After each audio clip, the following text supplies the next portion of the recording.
ಎಲ್ರಿಗೂ S B science ಅಡ್ಡ ತರಗತಿಗೆ ಸ್ವಾಗತ. ನಾನು ನಿಮ್ಮ ಶಿವರಾಜ್ ಬುಜ್ಜಿ ಸರ್. ಇವತ್ತೇ ನಡೆದಿರುವಂಥ ಈಗಲೇ ಒಂದು 2 ತಾಸು ಹಿಂದುಗಡೆ ನಡೆದಿರುವಂಥ 2026ನ ಪೊಲೀಸ್ ಕಾನ್ಸ್ಟೇಬಲ್, ಇವತ್ತು ನಿಮಗೆ DAR ಮತ್ತು CRL ಏನು ಡಿಪಾರ್ಟ್ಮೆಂಟಲ್ಲಿ ನಡೆದಿರುವಂಥ ಪೊಲೀಸ್ ಕಾನ್ಸ್ಟೇಬಲ್ ಎಕ್ಸಾಮ್ನ ಸೈನ್ಸ್ ಕ್ವಶನ್ ತುಂಬ ಡೆಪ್ತ್ ಆಗಿರುವಂಥ ಮತ್ತು ಒಳ್ಳೆ ಚೆನ್ನಾಗಿರುವಂಥ ಕ್ವಶನ್ಸ್ ಅದಾವೆ. ಸುಮಾರು ಒಂದು 15ಕ್ಕಿಂತ ಜಾಸ್ತಿ ಕ್ವಶನ್ಸನ್ನು KE ಇಲಾಖೆಯವರು ನಮಗೆ PC ಎಕ್ಸಾಮ್ದಲ್ಲಿ ಕೇಳುವಂಥದ್ದು ನೋಡ್ತಾ ಇದ್ದೀವಿ. ನೋಡೋಣ, ಸ್ವಲ್ಪ ಇನ್ನೂ ಕೀ ಆನ್ಸರ್ ಬಿಟ್ಟಿಲ್ಲ, ಬಟ್ ನಮ್ಮ ಒಂದು ಟೀಚಿಂಗ್ ಎಕ್ಸ್ಪೀರಿಯನ್ಸಿಂದ ಯಾವುದು ಕರೆಕ್ಟ್ ಆನ್ಸರ್ ಆಗ್ಬೋದು ಅನ್ನೋ ಉದ್ದೇಶದಿಂದ ಇವತ್ತಿನ ಈ ತರಗತಿಯಲ್ಲಿ ನಮಗೆ ಸರಿ ಉತ್ತರವನ್ನು ಎಸ್ಪೆಷಲ್ ಸೈನ್ಸ್ಗೆ ಸಂಬಂಧಪಟ್ಟ ಹಾಗೆ ಟೆಕ್ನಾಲಜಿ, ಎಕಾಲಜಿ ಮತ್ತು ಸೈನ್ಸ್ಗೆ ಸಂಬಂಧಪಟ್ಟ ಯಾವ ರೀತಿ ಕ್ವಶನ್ಸ್ ಇದ್ದವು ಅನ್ನೋದನ್ನು ಡೀಟೇಲ್ ನೋಡ್ತಾ ಹೋಗೋಣ. ನಾವು ನೋಡ್ತಾ ಹೋದರೆ ಕೆಮಿಸ್ಟ್ರಿ, ಫಿಸಿಕ್ಸು ಮತ್ತು ಬಯಾಲಜಿ, ಇಲ್ಲಿ ಸಾಮಾನ್ಯವಾಗಿ ಪರಿಸರ ವಿಜ್ಞಾನ ಮತ್ತು ತಂತ್ರಜ್ಞಾನ ಮೇಲೆ ಜಾಸ್ತಿ ಫೋಕಸ್ ಮಾಡಿಲ್ಲ. ಓನ್ಲಿ ಪ್ಯೂರ್ ಸೈನ್ಸ್ ಮೇಲೆ ಕಾನ್ಸೆಪ್ಟ್ ಮೇಲೆ ಕ್ವಶನ್ ಕೇಳಿದ್ದ. ನೋಡೋಣ ಯಾವ ರೀತಿ ಕ್ವಶನ್ಸ್ ಅದೇ ಒಂದೊಂದಾಗಿ ನಿಮಗೆ ಡೀಲ್ ಮಾಡ್ತಾ ಹೋಗ್ತೀನಿ. ಎಸ್, ಕ್ವಶನ್ ನಂಬರ್ 1 ಈ ರೀತಿ ಇತ್ತು.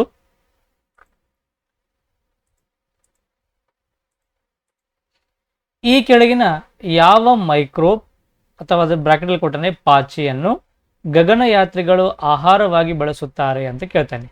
ಸೊ ಇಲ್ಲಿ ನಮಗೆ ಗಗನಯಾತ್ರಿಗಳು ಮೇಲಕ್ಕೆ ಹೋದಾಗಲ್ಲಿ ನಮ್ಮಂಗೆ ಸಿಲಿಂಡರ್ ತೊಗೊಂಡೋಗಿ ಅಡುಗೆ ಮಾಡ್ಕೊಂಡು ಊಟ ಮಾಡೋಕ್ಕಾಗಲ್ಲ. ಅವರು ಹೈ ಕ್ಯಾಲೋರಿ ಇರುವಂಥ ಫುಡನ್ನು ಸೇವನೆ ಮಾಡಬೇಕಾಗ್ತದೆ. ಡೈರೆಕ್ಟಾಗಿ ರೆಡಿಮೇಡ್ ಇರುವಂಥ ಫುಡನ್ನೇ, ಕಾರ್ಬೋಹೈಡ್ರೇಟು, ಪ್ರೋಟೀನ್ಸು, ವಿಟಮಿನ್ಸ್ ಇರುವಂಥ ಫುಡನ್ನು ಅವರು ಸೇವನೆ ಮಾಡಬೇಕಾಗ್ತದೆ. ಇವೆಲ್ಲವೂ ಕೆಳಗೆ ಕೊಟ್ಟಿರುವಂಥ ಆಪ್ಷನ್ಗಳಲ್ಲಿ ಇವೆಲ್ಲ ಪಾಚಿ, ಅಂದರೆ ನಾವು ಕನ್ನಡದಲ್ಲಿ ಶೈವಲಗಳು ಅಂತ ಕರಿತೀವಿ, ಇಂಗ್ಲೀಷಲ್ಲಿ ಆಲ್ಗೆ ಅಂತ ಕರಿತೀವಿ. ಸೊ ಇಲ್ಲಿ ಬ್ಲೂ ಗ್ರೀನ್ ಆಲ್ಗೆ ಅಂತ ಬರ್ತದೆ. ನೀಲಿ ಹಸಿರು ಶೈವಲಗಳಿಗೆ ಸಂಬಂಧಪಟ್ಟ ಉದಾಹರಣೆಗಳಾಗಿರ್ತವೆ. ಅದನ್ನು ಯಾವುದನ್ನು ನಾವು ಆಹಾರ ರೂಪದಲ್ಲಿ ಸೇವನೆ ಮಾಡ್ತಾರೆ ಗಗನಯಾತ್ರಿಗಳು ಅಂತ ಪ್ರಶ್ನೆ ಕೇಳಿದಾಗ ಅದಕ್ಕೆ ಸರಿಯಾದ ಉತ್ತರ ಸ್ಪೈರುಲೀನಾ ಅನ್ನೋದು ಒಂದು ಬೆಸ್ಟ್ ಫುಡ್ ಐಟಮ್. ಇದು ಹೈ ಕ್ಯಾಲೋರಿ ಇರುವಂಥ ಒಂದು ಆಹಾರ ಪದಾರ್ಥ. ಇದನ್ನು ಗಗನಯಾತ್ರಿಗಳು ಆಕಾಶ ಬೇರೆ ಬೇರೆ ಗ್ರಹಕ್ಕೆ ಹೋದಾಗ ಅಲ್ಲಿ ಇವರು ರೆಡಿಮೇಡ್ ಇರುವಂಥ ಫುಡನ್ನು ಸೇವನೆ ಮಾಡ್ತಾರೆ. ಉತ್ತಮ ಪ್ರೋಟೀನ್ಗಳು, ಕಾರ್ಬೋಹೈಡ್ರೇಟ್ಗಳು ಮತ್ತು ವಿಟಮಿನ್ಗಳನ್ನು ಹೊಂದಿರುವಂಥ ಒಂದು ಫುಡ್ ಆಗಿರ್ತದೆ. ಇದು ನೀಲಿ ಹಸಿರು ಶೈವಲಗಳ ಗುಂಪಿಗೆ ಸಂಬಂಧಪಟ್ಟ ಒಂದು ಒಂದು ಪಾಚಿ, ಒಂದು ಆಲ್ಗೆಗೆ ಸಂಬಂಧಪಟ್ಟಿದ್ದು. ಡೈರೆಕ್ಟಾಗಿ ತಿನ್ನಲ್ಲ, ಅದನ್ನು ಪ್ರೊಸೆಸ್ ಮಾಡಿ ಅದರಿಂದನೇ ಅದೇ ಮೂಲದಿಂದ ಬಂದಿರುವಂಥ ಆಹಾರ ಪದಾರ್ಥಗಳನ್ನಾಗಿ ಸೇವನೆ ಮಾಡಿರುವಂಥದ್ದು. ಇನ್ನು ಗ್ಯಾಸಿರೇಲಿಯಾ ಅಂತೇಳಿ, ಸ್ಪೈರೋಗೇರಾ ಮತ್ತು ಜೆಲಿಡಿಯಂ ಇವೆಲ್ಲ ಸಹಿತವೆ, ಬಟ್ ಇವನ್ನ ಆಹಾರ ರೂಪದಲ್ಲಿ ಸೇವನೆ ಮಾಡಲ್ಲ. ಇದನ್ನು ಆಹಾರದ ರೂಪದಲ್ಲಿ ಸೇವನೆ ಮಾಡೋದು ಮಾತ್ರ ಸ್ಪೈರುಲೀನಾ ಅನ್ನೋದಿಲ್ಲಿ ಸರಿಯಾಗಿರುವಂಥ ಉತ್ತರ ಆಗಿರ್ತದೆ. ಮಿನಿಮಾಟ ಒಪ್ಪಂದವು 2013ರಲ್ಲಿ ವಿಶ್ವಸಂಸ್ಥೆಯು ಅಂಗೀಕರಿಸಿದ ಜಾಗತಿಕ ಒಪ್ಪಂದವಾಗಿದ್ದು, ಇದು ಮಾನವನ ಆಂಥ್ರೋಪೋಜೆನಿಕ್ ಚಟುವಟಿಕೆಗಳಿಂದ ಉಂಟಾಗುವ ಡ್ಯಾಶ್ ಮಾಲಿನ್ಯದಿಂದ ಮಾನವನ ಆರೋಗ್ಯ ಮತ್ತು ಪರಿಸರವನ್ನು ರಕ್ಷಿಸುವುದಾಗಿದೆ ಅಂತ ಕೇಳ್ತಾನೆ.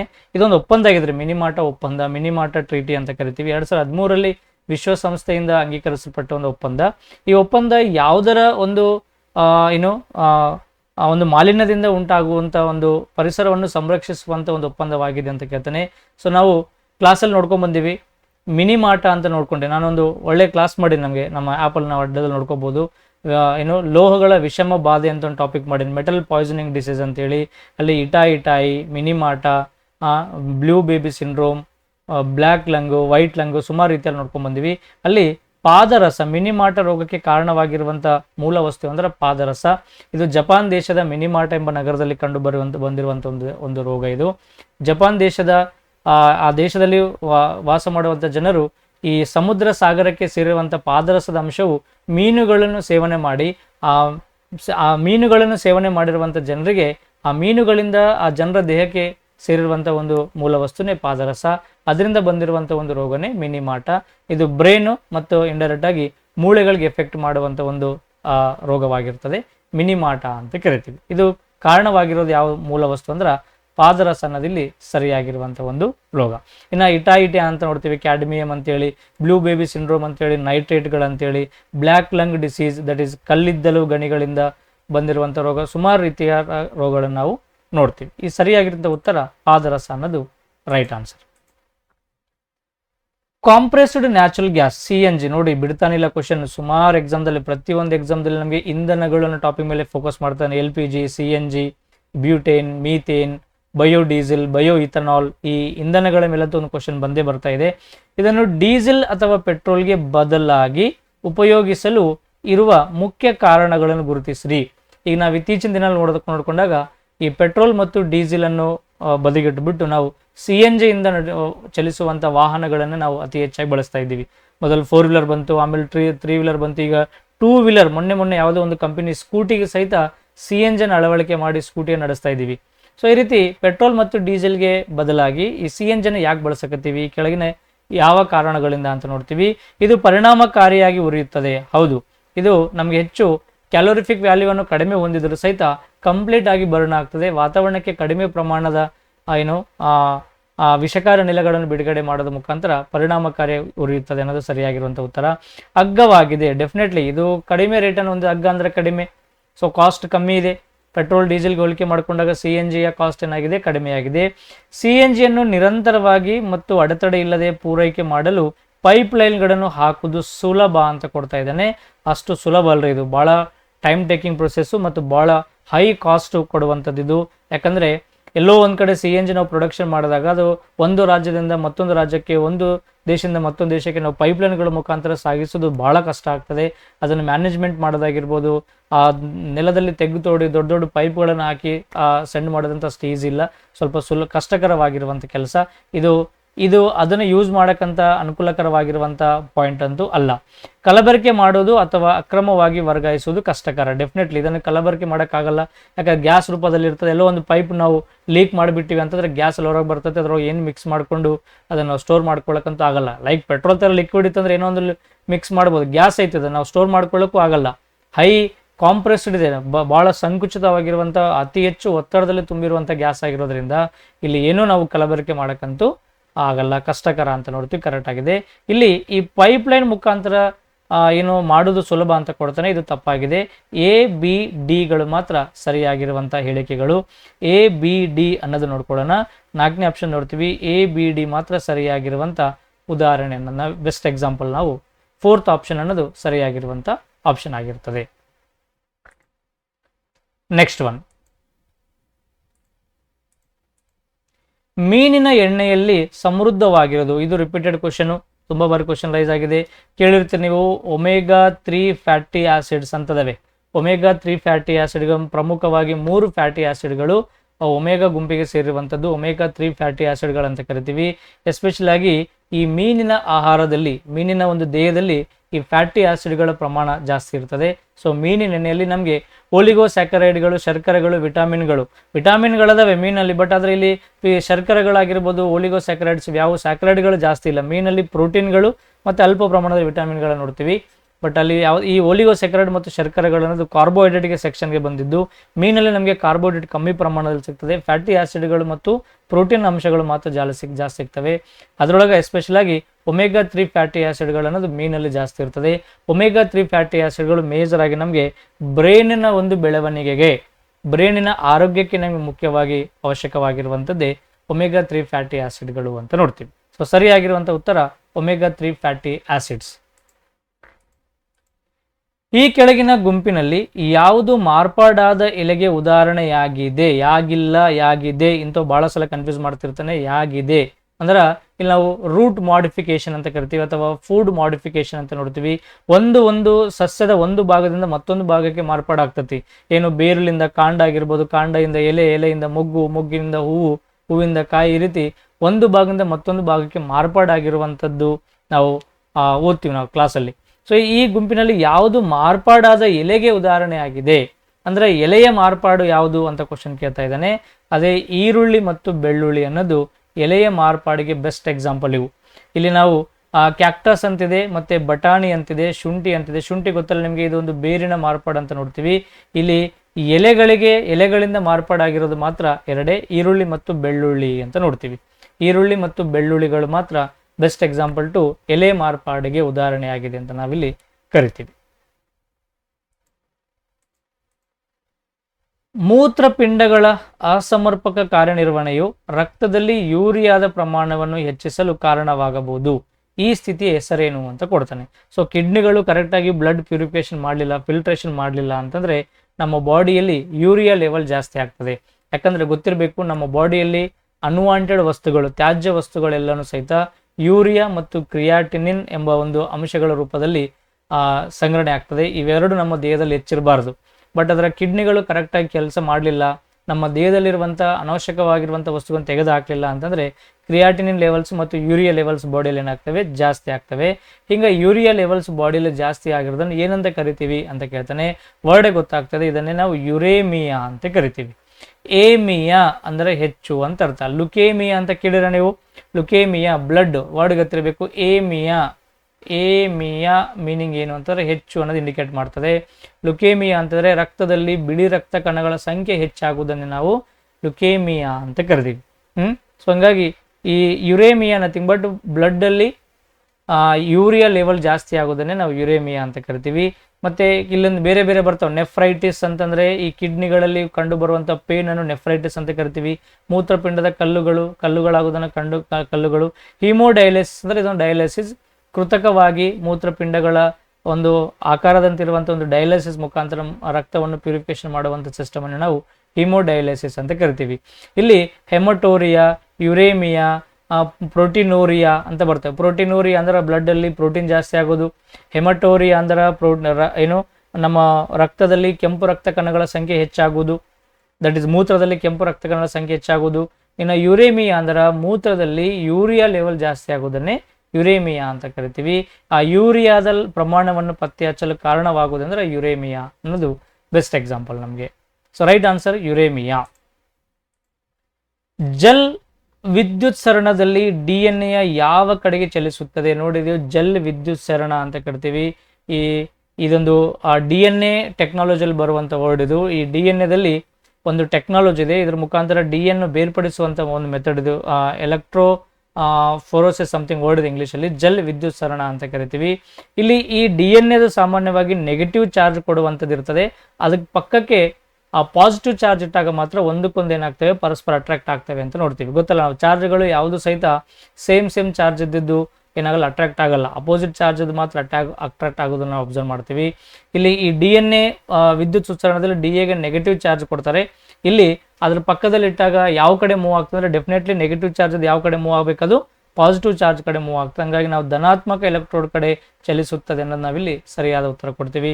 ಸೊ ನೇಚರಲ್ಲಿ ಸೇಮ್ ಚಾರ್ಜಸ್ ಒಂದಕ್ಕೊಂದು ರಿಪಲ್ ಆಗ್ತವೆ, ಅಪೋಸಿಟ್ ಚಾರ್ಜಸ್ ಒಂದಕ್ಕೊಂದು ಅಟ್ರಾಕ್ಟ್ ಆಗ್ತವೆ. ಆ ನಿಟ್ಟಿನಲ್ಲಿ ಈ ಜಲ್ ವಿದ್ಯುತ್ ಸರಣದಲ್ಲಿ DNA ನೆಗೆಟಿವ್ ಚಾರ್ಜನ್ನು ಹೊಂದಿರೋದ್ರಿಂದ ಅದು ಪಾಸಿಟಿವ್ ಚಾರ್ಜ್ ಕಡೆಗೆ ಅಟ್ರಾಕ್ಟ್ ಆಗ್ತದೆ ಅನ್ನೋದು ನಮಗೆ ಸರಿಯಾಗಿರುವಂಥ ಉತ್ತರ ಅಂತ ನೋಡ್ತೀವಿ.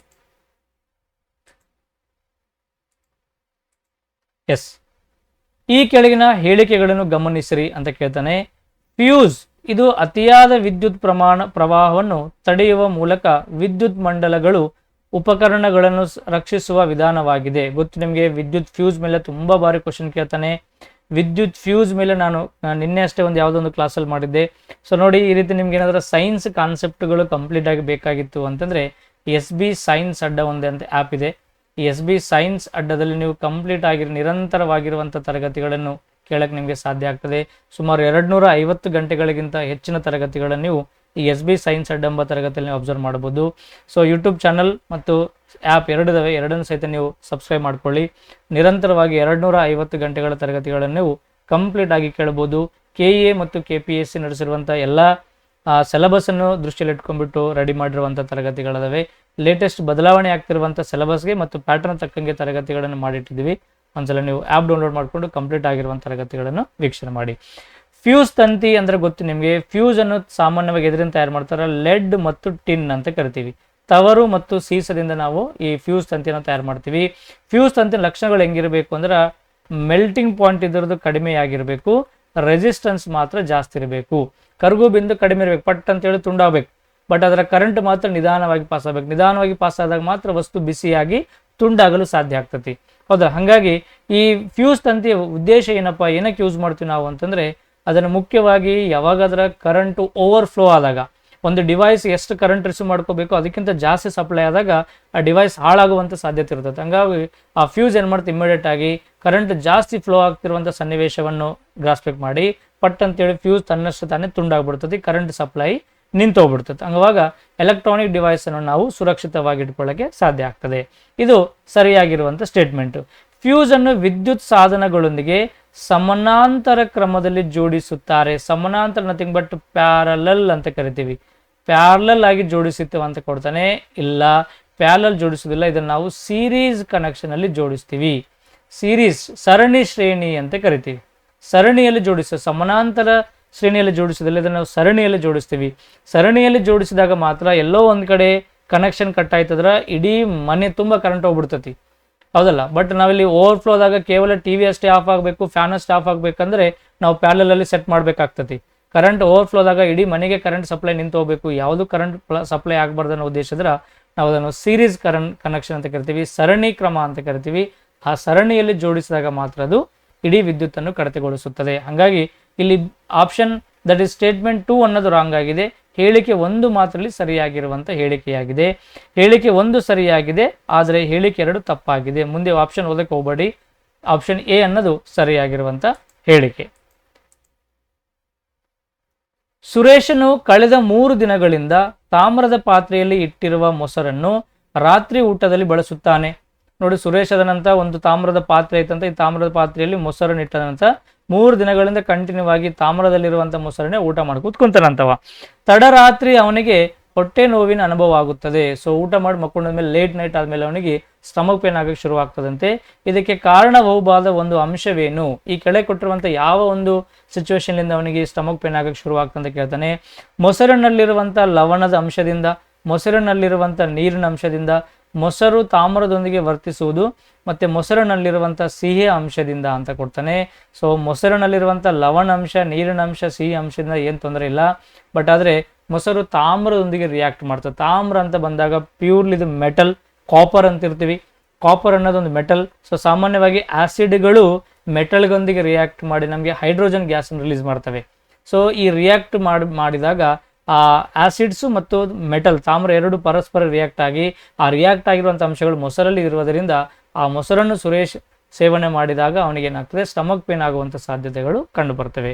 ಹಾಗಾಗಿ ಡೈರೆಕ್ಟಾಗಿ ಅದಕ್ಕೆ ನಾವು ಮೊಸರುಗಳನ್ನ ನೀವು ಅಬ್ಸರ್ವ್ ಮಾಡ್ಕೊಂಡಾಗ ನೋಡಿರ, ನೀವು ಮನೆಯಲ್ಲಿ ಏನಾದರೂ ಮೊಸರನ್ನು ಹೆಪ್ಪಾಗಬೇಕಾದ್ರೆ ಈಗೆಲ್ಲ ನಾವು ಸ್ಟೀಲ್, ಅಲ್ಯೂಮಿನಿಯಂ ಯೂಸ್ ಮಾಡ್ತಾ ಇದ್ವಿ. ಬಟ್ ಇಂದಿನ ಕಾಲದಲ್ಲಿ ಮಣ್ಣಿನ ಮಡಿಕೆಯಲ್ಲಿ ನಾವು ಮೊಸರನ್ನು ಹೆಪ್ಪಾಕೋದನ್ನು ಅಬ್ಸರ್ವ್ ಮಾಡ್ತಾ ಇದ್ದೀವಿ. ಸೊ ಮಣ್ಣು ಅಂತ ಬಂದಾಗ ಯಾವುದೇ ರಿಯಾಕ್ಟ್ ಮಾಡಲ್ಲ. ಸಾಮಾನ್ಯವಾಗಿ ಲೋಹಗಳಲ್ಲಿ ನಾವು ಮೊಸರನ್ನು ಸ್ಟೋರ್ ಮಾಡಬಾರ್ದು.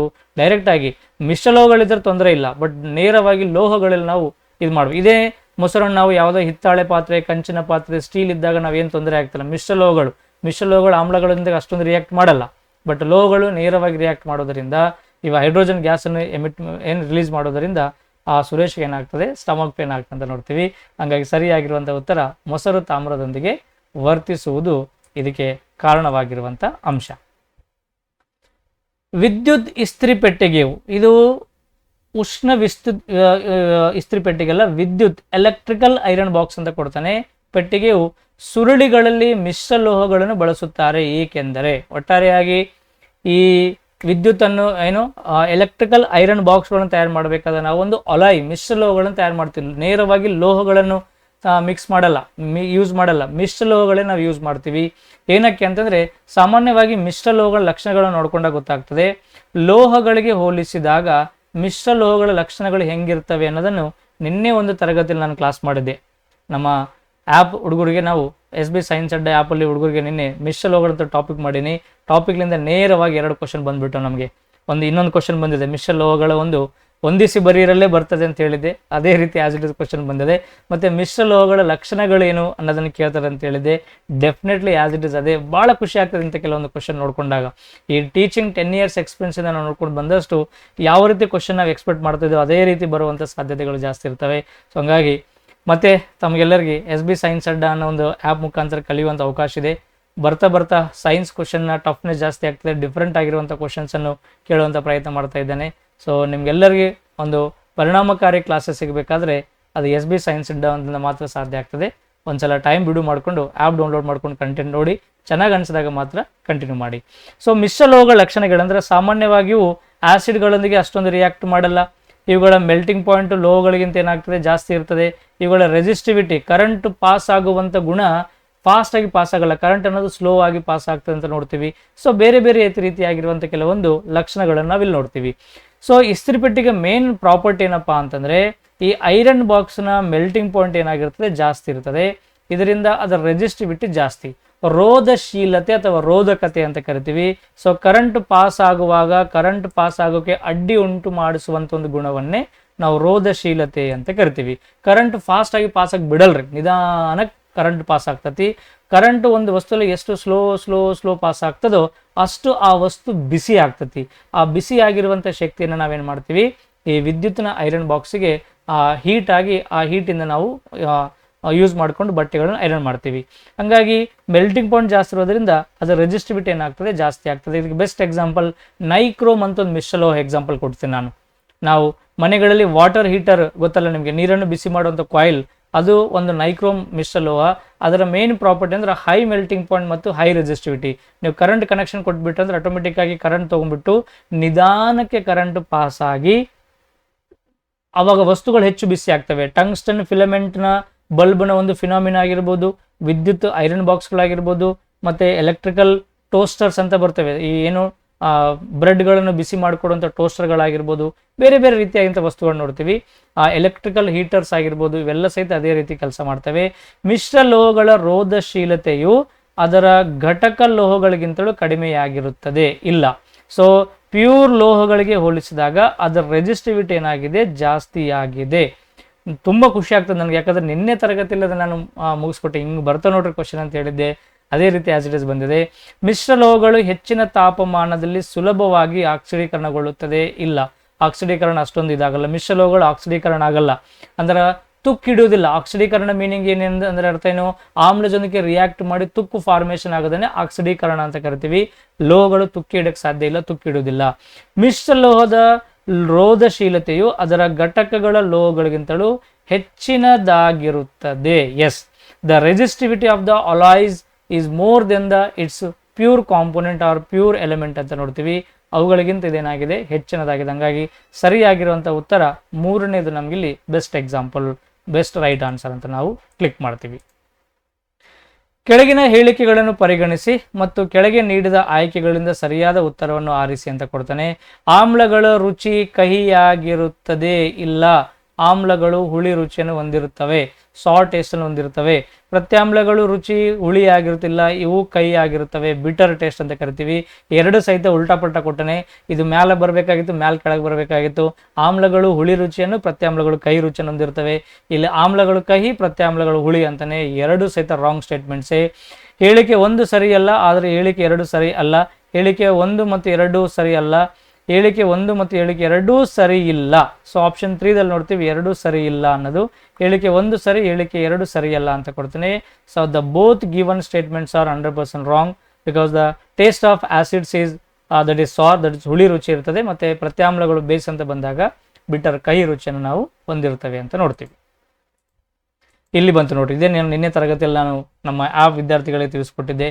ಒಂದು ಕಲರ್ಫುಲ್ ಕಂಟೆಂಟ್ 2 ಗಂಟೆಗಳ ಕಾಲ ನಾನು ಮಿಶ್ರ ಲೋಹಗಳನ್ನು ಟಾಪಿಕನ್ನು ಆಯ್ಕೆ ಮಾಡಿಕೊಂಡು ಪಾಠ ಮಾಡಿದ್ದೀನಿ. ಒಳ್ಳೆ ಕಾನ್ಸೆಪ್ಟನ್ನು ನಾವು ರಿಪೀಟ್ ಆಗಿದೆ ನೋಡಿ. ಇವೆಲ್ಲ ಮಿಶ್ರ ಲೋಹಗಳು ಇದೇ ರೀತಿ ಬರ್ತವೆ. 100ಕ್ಕೆ 99% ನಮಗೆ ಎಕ್ಸಾಮ್ದಲ್ಲಿ ಏನು ಯಾವ ರೂಪದಲ್ಲಿ, ಹೊಂದಿಸಿ ಬರೋ ರೂಪದಲ್ಲೇ ಕೇಳ್ತಾನೆ ಅಂತ ಹೇಳಿದೆ. ಅದೇ ರೀತಿ ಆಸ್ ಇಟ್ ಇಸ್ ಬಂದಿದೆ ಕ್ವಶನು. ಸೊ ಕಾಪರ್ ಮತ್ತು ಜಿಂಕ್, ತಾಮ್ರ ಮತ್ತು ಸತುವಿನಿಂದ ನಾವು ತಯಾರು ಮಾಡೋದು ಹಿತ್ತಾಳೆಯನ್ನು ತಯಾರು ಮಾಡ್ತೀವಿ. A2 ಇರ್ಬೇಕು ನೋಡ್ರಿ.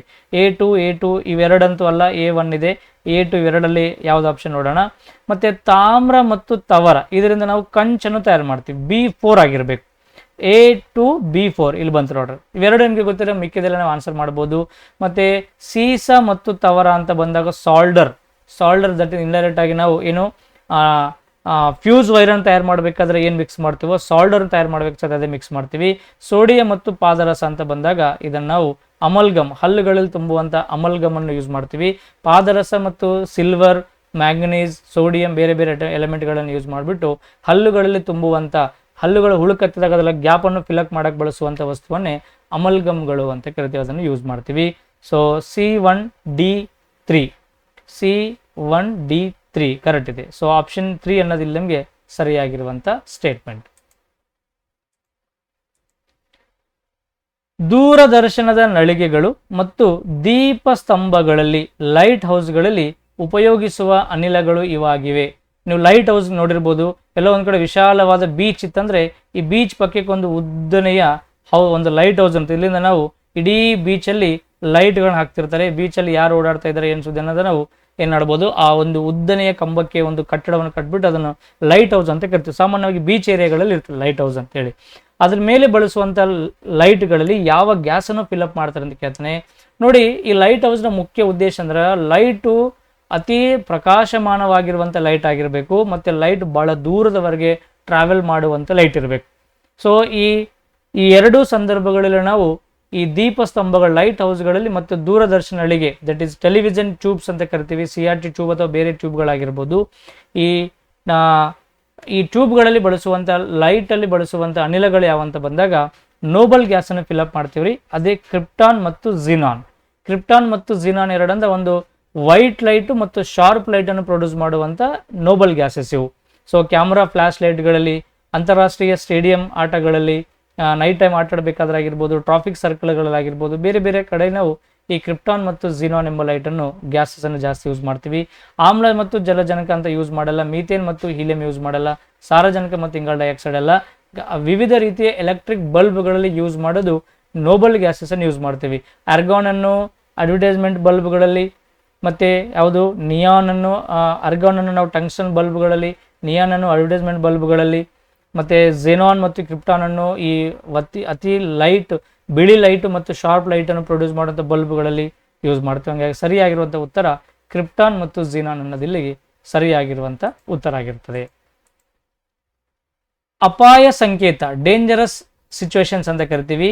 ದೀಪಗಳು ಕೆಂಪು ಬಣ್ಣದಲ್ಲಿರ್ತವೆ. ಯಾವುದು ನಮಗೆ ಡೇಂಜರ್ ಅಂತ ತೋರಿಸೋದು ಅವು ಕೆಂಪು ಲೈಟಲ್ಲಿ ಇರ್ತವೆ. ಸಾಮಾನ್ಯವಾಗಿ ಟ್ರಾಫಿಕ್ ಸರ್ಕಲ್ ಅಲ್ಲಿರುವಂಥ ಸ್ಟಾಪ್ ಸಿಂಬಲ್ ಆಗಿರ್ಬೋದು, ಮನೆಗಳಲ್ಲಿ ಕರೆಂಟ್ ಪವರ್ ಪ್ರೆಸೆಂಟೇಷನ್, ಕರೆಂಟ್ ಐತಾ ಅಥವಾ ಇಲ್ಲ ಅನ್ನೋದನ್ನು ಇಂಡಿಕೇಟ್ ಮಾಡೋದು ನಮಗೆ ಸ್ವಿಚ್ ಬೋರ್ಡ್ಗಳಲ್ಲಿ ಒಂದು ಪವರ್ ಇಂಡಿಕೇಟರ್ ಲೈಟ್, ಕೆಂಪು ಲೈಟ್ ಬೆಳಗ್ತಾ ಇರ್ತದೆ, ಅದಾಗಿರ್ಬೋದು. ಬೇರೆ ಬೇರೆ ಸನ್ನಿವೇಶದಲ್ಲಿ ಒಂದು ಡೇಂಜರ್ ಇದೆ ಅಂತಂದ್ರೆ ರೆಡ್ ಕಲರನ್ನು ನಾವು ಇಂಡಿಕೇಟ್ ಮಾಡ್ತೀವಿ. ಏಕೆಂದರೆ ಕೆಂಪು ಬಣ್ಣವು ಮಂಜು ಅಥವಾ ಹೊಗೆಯಿಂದ ಡ್ಯಾಶ್ ಅಂತ ಕೊಡ್ತಾನೆ. ಈ ರೆಡ್ ಲೈಟ್ ಅನ್ನೋದು ಒಂದು ಕಡೆಯಿಂದ ಮತ್ತೊಂದು ಕಡೆಗೆ ದೂರಕ್ಕೆ ಹೋಗ್ಬೇಕಾದ್ರೆ ಮಂಜು ಮತ್ತು ಹೊಗೆಯಿಂದ ಏನಾಗ್ತದೆ, ಏನು ಸ್ಕ್ಯಾಟರ್ಡ್ ಆಗ್ತದ, ಸ್ಕ್ಯಾಟರ್ಡ್ ಆಗಲ್ಲ, ಏನಾಗ್ತದೆ ಅಂತ ಕೇಳ್ತಾನೆ. ಗರಿಷ್ಠ ವಿವರ್ತಿಸುತ್ತದೆ, ಕನಿಷ್ಠ ವಿವರ್ತಿಸುತ್ತದೆ, ಗರಿಷ್ಠ ಚದುರುತ್ತದೆ, ಕನಿಷ್ಠ ಚದುರುತ್ತದೆ. ವಿವರ್ತಿಸುತ್ತದೆ ಅನ್ನೋದಾಗಲ್ಲ, ಡಿಫ್ರಾಕ್ಷನ್ ಅಂತ ಕರಿತೀವಿ. ವಿವರ್ತಿಸುತ್ತದೆ ಅಂತ ಎಫೆಕ್ಟ್ ಇಲ್ಲ. ಕನಿಷ್ಠ ಚದುರುತ್ತದೆ ಅಂತ ನೋಡ್ತೀವಿ. ಸೊ ವೀಲಿಂದ ಆರ್ ಕಡೆದಂಗೆ ವಿಬ್ ಗೈರ್ ಬಣ್ಣಗಳು ಕೇಳಿರಲ್ಲ, ವೈಲೆಟ್, ಇಂಡಿಗೋ, ಬ್ಲೂ, ಗ್ರೀನ್, ಎಲ್ಲೋ, ಆರೆಂಜ್, ರೆಡ್ ಅಂತ ನಾವು ನೋಡ್ತೀವಲ್ಲ. ಈ ವಿಬ್ ಗೈರಲ್ಲಿ ವೀಲಿಂದ ಆರ್ ಕಡೆ ಸಾಗಿದಂತೆ ಈ ಸ್ಕ್ಯಾಟರಿಂಗ್ ಅನ್ನೋದು, ಚದುರುವಿಕೆ ಅನ್ನೋ ಪ್ರಮಾಣ ಏನಾಗಿದೆ, ಕಡಿಮೆಯಾಗಿದೆ. ವೈಲೆಟ್ ಅನ್ನೋದು ಜಾಸ್ತಿ ಸ್ಕ್ಯಾಟರ್ಡ್ ಆಗ್ತದೆ, ರೆಡ್ ಅನ್ನೋದು ಏನಾಗ್ತದೆ, ಕಡಿಮೆ ಚದುರುತ್ತದೆ. ಈ ರೆಡ್ ಕಲರ್ ಕಡಿಮೆ ಚದುರುವುದರಿಂದನೇ ಬಹಳ ದೂರಕ್ಕೆ ಲೈಟ್ ಟ್ರಾವೆಲ್ ಮಾಡ್ಕೊಳ್ಳೋಕೆ ನಮ್ಗೆ ಅನುಕೂಲ ಆಗ್ತದೆ. ಹಂಗಾಗಿ ಡೇಂಜರಸ್ ಇರುವಂಥ ಬಹಳ ದೂರದಿಂದ ಸ್ಪಷ್ಟವಾಗಿ ಕಾಣುವಂಥ ಬಲ್ಬ್ಗಳಲ್ಲಿ ವೆಹಿಕಲ್ಗಳ ಇಂಡಿಕೇಟರ್ ಆಗಿರ್ಬೋದು, ಟ್ರಾಫಿಕ್ ಸರ್ಕಲಲ್ಲಿ ಸ್ಟಾಪ್ ಸಿಂಬಲ್ ಆಗಿರ್ಬೋದು, ವಾಹನಗಳ ಇಂಡಿಕೇಟರ್ಗಳಾಗಿರ್ಬೋದು, ರಾತ್ರಿ ಸಮಯದಲ್ಲಿ ರಸ್ತೆಯನ್ನು ತೋರಿಸುವಂಥ ರೋಡ್ ಸ್ಟಡ್ಗಳಾಗಿರ್ಬೋದು, ಎಲ್ಲ ಕಡೆ ರೆಡ್ ಲೈಟ್ ಎಲ್ಲೆಲ್ಲಿ ಯೂಸ್ ಮಾಡ್ತೀವಿ ಅಲ್ಲಲ್ಲಿ ಈ ಮಳೆ ನೀರಿನ ಮುಖಾಂತರ, ಮಂಜು, ಇಬ್ಬನಿ, ಹೊಗೆ ಮುಖಾಂತರ ಲೈಟು ನಮ್ಮ ಕಣ್ಣಿಗೆ ಬರಬೇಕಾದ್ರೆ ಕಡಿಮೆ ಸ್ಕ್ಯಾಟರ್ ಆಗಿ ಬರುವುದರಿಂದನೇ ನಾವೇನು ಮಾಡ್ತೀವಿ, ಕಡಿಮೆ ಚದುರುತ್ತದೆ ಅಂತ ಕೊಡ್ತೀವಿ. ಕಮ್ಮಿ ಚದುರುವುದರಿಂದನೇ ರೆಡ್ ಲೈಟನ್ನು ನಾವು ಯೂಸ್ ಮಾಡ್ತೀವಿ. ಇದೇ ಎಫೆಕ್ಟ್ ನಮಗೆ ರಾಮನ್ ಎಫೆಕ್ಟಲ್ಲಿ CV ರಾಮನ್ ಅವರುಗಳ ಬಗ್ಗೆ ನಮಗೆ ತಿಳಿಸ್ಕೊಡ್ತಾರೆ. ಸೊ ಸರಿಯಾಗಿರುವಂಥ ಉತ್ತರ ಕಡಿಮೆ ಚದುರುತ್ತದೆ ಅನ್ನೋದು ರೈಟ್ ಆನ್ಸರ್. ಸಾವಯವ ಅವಶೇಷದಿಂದಾಗಿ ಮಲಿನಗೊಂಡ ಬಾವಿಗಳು ಮತ್ತು ಕೆರೆಗಳ ನೀರನ್ನು ಶುದ್ಧೀಕರಿಸಲು ಈ ಕೆಳಗಿನ ಯಾವ ಸಂಯುಕ್ತವನ್ನು ಬಳಸಲಾಗ್ತದೆ? ಸಾವಯವ ಮೀನಿಂಗ್ ಏನಂದ್ರೆ ಮಣ್ಣಲ್ಲಿ ಯಾವುದು ಕಂಪ್ಲೀಟ್ ಆಗಿ ನಾಶ ಹೊಂದುತ್ತದೋ ಅವುಗಳನ್ನ ನಾವು ಆರ್ಗ್ಯಾನಿಕ್ ಮ್ಯಾಟರ್, ಸಾವಯವ ಅಂತ ಕರಿತೀವಿ. ಯಾವುದು ಮಣ್ಣಲ್ಲಿ ಕಂಪ್ಲೀಟ್ ಆಗಿ ಡಿಕಂಪೋಸ್, ವಿಘಟನೆಗೊಳ್ಳುವುದಿಲ್ಲವೋ ಅದನ್ನು ನಾವು ನಿರವಯವ ಅಥವಾ ಇನ್ಆರ್ಗ್ಯಾನಿಕ್ ಅಂತ ಕರಿತೀವಿ. ಪ್ಲಾಸ್ಟಿಕ್, ರಬ್ಬರು, ಪಾಲಿಮರ್ಸ್ ಇವೆಲ್ಲ ಮಣ್ಣಲ್ಲಿ ಸಾವಿರಾರು ವರ್ಷಗಳಾದ ಸಹಿತ ಏನಾಗಲ್ಲ, ಇವು ಮಣ್ಣಲ್ಲಿ ಡಿಕಂಪೋಸ್ ಆಗಲ್ಲ, ಅವಕ್ಕೆ ನಾವು ಇನ್ಆರ್ಗ್ಯಾನಿಕ್ ಮಟೀರಿಯಲ್ಸ್ ಅಂತ ಕರಿತೀವಿ. ಬಟ್ ಸಾವಯವ ಅಂತಂದ್ರೆ ಮಣ್ಣಲ್ಲಿ, ನೀರಿನಲ್ಲಿ ಕಂಪ್ಲೀಟ್ ಆಗಿ ನಾಶ ಹೊಂದುವಂಥ, ಸತ್ತೋಗುವಂಥ ಜೀವಿಗಳಂತ ಕರಿತೀವಿ. ಅವು ಮಲಿನಗೊಂಡ ಬಾವಿಗಳು ಮತ್ತು ಕೆರೆಗಳ ನೀರನ್ನು ಅಂತ ಒಂದು ಸಾವಯವ ವಸ್ತುಗಳು ಬಾವಿಗಳಲ್ಲಿ ಮತ್ತು ಕೆರೆಗಳಿದ್ದಾಗ ಅಂಥ ನೀರನ್ನು ಶುದ್ಧೀಕರಣ ಮಾಡಬೇಕಾದ್ರೆ ಯಾವ ಕೆಮಿಕಲ್ ನಾವು ಯೂಸ್ ಮಾಡ್ತೀವಿ ಅಂತ ಕೇಳ್ತಾನೆ. ಇವೆಲ್ಲ ಕಾನ್ಸೆಪ್ಟ್ ನಮಗೆ ಕ್ಲಾಸಲ್ಲಿ ಕವರ್ ಆಗಿದ್ದಾವೆ. ಪೊಟ್ಯಾಷಿಯಂ ಪರಮಾಂಗನೇಟ್ ಎಂಬ ಕೆಮಿಕಲ್ ಅನ್ನು ನಾವು ಈ ವಾಟರ್ ಪ್ಯೂರಿಫಿಕೇಶನ್ ಯೂಸ್ ಮಾಡ್ತೀವಿ. ಎಸ್ಪೆಷಲ್ ಆಗಿ ಈ ಆರ್ಗ್ಯಾನಿಕ್ ಮ್ಯಾಟರ್ ನೀರಿನಲ್ಲಿದ್ದಾಗ ಅದನ್ನು ನಾವು ತೆಗಿಬೇಕಾದ್ರೆ ಅಂಥ ನೀರನ್ನು ಶುದ್ಧೀಕರಣ ಮಾಡಬೇಕು ಯೂಸ್ ಮಾಡ್ತೀವಿ. ಪೊಟ್ಯಾಷಿಯಂ ಕ್ಲೋರೈಡ್ ಮತ್ತು ಪೊಟ್ಯಾಷಿಯಂ ಡೈಕ್ರೋಮೇಟ್, ಪೊಟ್ಯಾಷಿಯಂ ಸಲ್ಫೇಟ್ ಅಲ್ಲ, ಇಲ್ಲಿ ಪೊಟ್ಯಾಷಿಯಂ ಪರ್ಮಾಂಗನೇಟ್ ಎಂಬ ವಸ್ತುವನ್ನು ನಾವು ಈ ನೀರನ್ನು ಶುದ್ಧೀಕರಣ ಮಾಡುವಂಥ ಸಿಚುವೇಶನಲ್ಲಿ ನಾವು ಹೆಚ್ಚಾಗಿ ಬಳಕೆ ಮಾಡ್ತೀವಿ. ಎಸ್, ಕ್ವಶನ್ ಇದು ಕಾಮನ್ ಆಗಿ ಬರುವಂಥ ಕ್ವಶನ್ನೇ, ಎಲ್ಲ ಎಕ್ಸಾಮ್ದಲ್ಲಿ ಕೇಳ್ತಾ ಹೋಗ್ತಿರ್ತಾರೆ ನಮಗೆ. ಯಾವ ರೀತಿ ಅಂತಂದರೆ ಡೆಫಿನೆಟ್ಲಿ ಕೆಲವೊಂದು SI ಮಾನಗಳ ಮೇಲೆ ಅಥವಾ ಸೈಂಟಿಫಿಕ್ ಇನ್ಸ್ಟ್ರೂಮೆಂಟ್ಗಳ ಮೇಲೆ ಅಥವಾ ಕೆಲವೊಂದು ಏನು ಯೂನಿಟ್ಗಳ ಮೇಲೆ ಕ್ವಶನ್ ನಮಗೆ ಬರ್ತಾ ಇರ್ತವೆ. ಇಲ್ಲಿ ನಮಗೆ ಇನ್ಸ್ಟ್ರೂಮೆಂಟ್ಗಳ ಮೇಲೆ ಕ್ವಶನ್ ಬಂದಿದೆ. ಪ್ಲಾನಿಮೀಟರ್, ಫ್ಯಾಥೋಗ್ರಾಫ್, ಬಾರೋಮೀಟರ್ ಮತ್ತು ಥರ್ಮೋಮೀಟರ್. ಸ್ವಲ್ಪ ನಮಗೆ ಬಾರೋಮೀಟರ್ ಥರ್ಮೋಮೀಟರ್ ಗೊತ್ತು. ಬಾರೋಮೀಟರ್ ಅಂತ ಬಂದಾಗ ನಾವು ಯೂಸ್ ಮಾಡೋದು ವಾತಾವರಣದ ಒತ್ತಡ, ವಾಯುಮಂಡಲದಲ್ಲಿ ಎಷ್ಟು ಅಟ್ಮಾಸ್ಫಿಯರ್ ಪ್ರೆಷರ್ ಇದೆ ಅನ್ನೋದನ್ನು ಅಳೆದನ್ನೇ ನಾವು ಬಾರೋಮೀಟರ್ ಅಂತ ಮೆಜರ್ಮೆಂಟ್ ಮಾಡ್ತೀವಿ. ಥರ್ಮೋಮೀಟರ್ ಉಷ್ಣಾಂಶವನ್ನು, ಟೆಂಪರೇಚರನ್ನು ಮೆಜರ್ಮೆಂಟ್ ಮಾಡೋದು ಯೂಸ್ ಮಾಡ್ತೀವಿ. C3D4 ಇದೆ. C3D4 ಇಲ್ಲಿದೆ ನೋಡಿ. C3 ಇದೆ, D4 ಇದೆ, C3 ಇದೆ, D4 ಇದೆ. ಇವೆರಡರಲ್ಲಿ C3D4 ಇಲ್ಲ, ಅಂದರೆ ಇವೆರಡು ಆಪ್ಷನ್ ಅಲ್ಲ ಅಂತ ಗೊತ್ತಾಯ್ತು ನಮ್ಗೆ. ಆಪ್ಷನ್ C3 ಅಥವಾ 4 ಆಗಿರಬೇಕು. ಇನ್ನು ಪ್ಲಾನಿಮೀಟರ್ ಅಂತ ಇತ್ತು ನೋಡ್ರಿ. ಈ ಪ್ಲಾನಿಮೀಟರನ್ನು ನಾವು ಸಾಮಾನ್ಯವಾಗಿ ಏನು ಈ ನಕ್ಷೆಗಳನ್ನು ನಕಲು ಮಾಡಲು, ದೊಡ್ಡದಾಗಿಸಲು ಅಥವಾ ಚಿಕ್ಕದಾಗಿಸಲು, ಮತ್ತು ಇನ್ನೊಂದೇನು ಕ್ಷೇತ್ರವನ್ನು ಅಳೆಯಲು ಅಂತ ನಾವು ನೋಡ್ತಾ ಇದ್ದೀವಲ್ಲ. ಇಲ್ಲಿ ಸ್ವಲ್ಪ ನಮಗೆ ಕನ್ಫ್ಯೂಸ್ ಆಗುವಂಥ ಪ್ರಸಂಗ ನಾವು ನೋಡ್ತೀವಿ. ಯಾವ್ದು ಆನ್ಸರ್ ಆಗಿರ್ಬೋದು ನಿಮ್ಮ ಪ್ರಕಾರ? ಏನು ಆನ್ಸರ್ ಮಾಡ್ತೀರಾ? ಎಸ್, ಇಲ್ಲಿ ಪ್ಯಾಂಥೋಗ್ರಾಫ್ ಅಥವಾ ಪ್ಯಾಂಟೋಗ್ರಾಫ್ ಐತಲ್ಲ, ಇದನ್ನು ನಾವು ನಕ್ಷೆಗಳನ್ನು ನಕಲು ಮಾಡಲು ಅಥವಾ ದೊಡ್ಡದಾಗಿಸಲು ಅಥವಾ ಚಿಕ್ಕದಾಗಿಸಲು ಯೂಸ್ ಮಾಡ್ತೀವಿ. ಏನು ನಮಗೆ ಮ್ಯಾಪ್ಸ್ ಇರ್ತಲ್ಲ, ಮ್ಯಾಪ್ಗಳ ಸೈಜನ್ನು ದೊಡ್ಡದು ಮಾಡುವಾಗ ಚೆಕ್ ಮಾಡಬೇಕಾದ್ರೆ ಯೂಸ್ ಮಾಡುವಂಥ ಒಂದು ಇನ್ಸ್ಟ್ರೂಮೆಂಟನ್ನು ನಾವು ಪ್ಯಾಂಟೋಗ್ರಾಫ್ ಅಂತ ಕರಿತೀವಿ. ಇನ್ನು ಪ್ಲಾನಿಮೀಟರ್ನು ಏರಿಯಾವನ್ನು ಅಳತೆ ಮಾಡಬೇಕಾದ್ರೆ ನಾವು ಪ್ಲಾನಿಮೀಟರ್ನ ಯೂಸ್ ಮಾಡ್ತೀವಿ. ಅಂದರೆ ಎ ಅನ್ನೋದು 2 ಆಗಬೇಕು. ಎ ಅನ್ನೋದು 2 ಇದೆ, ಇಲ್ಲಿ ಎ ಅನ್ನೋದು 1 ಇದೆ. 3 ಅನ್ನೋದು ನಾವು ನೋಡ್ತೀವಿ. A2, B1, C3, D4. So option 3 ಅನ್ನೋದು ನಮ್ಗೆ ಇಲ್ಲಿ ಸರಿಯಾಗಿರುವಂಥ ಉತ್ತರ. ಎಸ್, ಇಷ್ಟು 2026 ಇಲಾಖೆ ನಡೆಸಿರುವಂಥ ಪೊಲೀಸ್ ಕಾನ್ಸ್ಟೇಬಲ್ ಎಕ್ಸಾಮ್ದಲ್ಲಿ ಕೇಳಿರುವಂಥ ಕ್ವಶನು ಒಳ್ಳೊಳ್ಳೆ ಕ್ವಶನ್ಸ್ ಆಗಿದ್ದವು. ತುಂಬ ಡೀಟೇಲ್ ಆಗಿರುವಂಥ ಕಾನ್ಸೆಪ್ಟನ್ನು ನಾವು ನಿಮಗೆ ತಿಳಿಸ್ಕೊಡುವಂಥ ಪ್ರಯತ್ನವನ್ನು ಮಾಡೀನಿ. ನಿಮ್ಗೇನಾದರೂ ಸೈನ್ಸ್ ಬಗ್ಗೆ ಕಂಪ್ಲೀಟ್ ಆಗಿರುವಂಥ ಮಾಹಿತಿ ಬೇಕು, ಮುಂಬರುವಂಥ ಎಕ್ಸಾಮ್ಗಳಿಗೆ ನಿಮಗೆ ಸೈನ್ಸ್ ಕಷ್ಟ ಆಗ್ತಾ ಇದೆ, ಸೈನ್ಸಿಂದ ನನಗೆ ಮಾರ್ಕ್ಸ್ ಕಮ್ಮಿ ಆಗ್ತಾ ಇದೆ ಅಂತಂದರೆ ಒಮ್ಮೆ SB ಸೈನ್ಸ್ ಅಡ್ಡ ಆ್ಯಪನ್ನು ಡೌನ್ಲೋಡ್ ಮಾಡಿಕೊಂಡು ಕಂಟೆಂಟನ್ನು ನೋಡಿ. ಕೆಲವೊಂದು ಫ್ರೀ ಕ್ಲಾಸಸ್ ಅದಾವೆ, ಯೂಸ್ ಮಾಡ್ಕೊಳ್ಳಿ. ಕಂಟೆಂಟ್ ನಿಮಗೆ ಚೆನ್ನಾಗಿ ಅನ್ನಿಸ್ತು, ವಾಚಿಂಗ್ ಏನು ಚೆನ್ನಾಗಿದೆ, ನಿಮಗೆ ನೋಡ್ಬೋದು, ನಾವು ಕಂಟೆಂಟ್ ಚೆನ್ನಾಗಿದೆ ಅಂತ ನಿಮ್ಗೆ ಅನಿಸಿದಾಗ ಆ ಆ್ಯಪನ್ನು ನೀವು ಯೂಸ್ ಮಾಡಿಕೊಂಡು ಮುಂದಿನ ತರಗತಿಗಳನ್ನು ಕಂಪ್ಲೀಟ್ ಆಗಿ ವೀಕ್ಷಣೆ ಮಾಡ್ಬೋದು. So thank you for watching. ಮತ್ತು ಸೈನ್ಸಿನ ನಿರಂತರ ಒಂದು ಅಪ್ಡೇಟ್ಗಾಗಿ SB ಸೈನ್ಸ್ ಅಡ್ಡ ಯೂಟ್ಯೂಬ್ ಚಾನಲನ್ನು ಸಬ್ಸ್ಕ್ರೈಬ್ ಮಾಡ್ಕೊಳ್ಳಿ. ಮತ್ತು ಬೆಲ್ ಐಕನ್ ಕ್ಲಿಕ್ ಮಾಡೋ ಮುಖಾಂತರ ಒಂದು ನೋಟಿಫಿಕೇಶನ್ ಮುಖಾಂತರ ನಿಮಗೆ ಯಾವುದೇ ಒಂದು ನಾನು ವೀಡಿಯೋಗಳನ್ನ ಅಪ್ಲೋಡ್ ಮಾಡಿಕೊಂಡಾಗ ನಿಮಗೆ ಈಸಿಯಾಗಿ ಬೇಗನೆ ನಿಮಗೆ ಈ ಕ್ಲಾಸಸ್ಸನ್ನು ನೋಡ್ಕೊಳ್ಳೋಕ್ಕೆ ಅನುಕೂಲ ಆಗ್ತದೆ. Thank you for watching.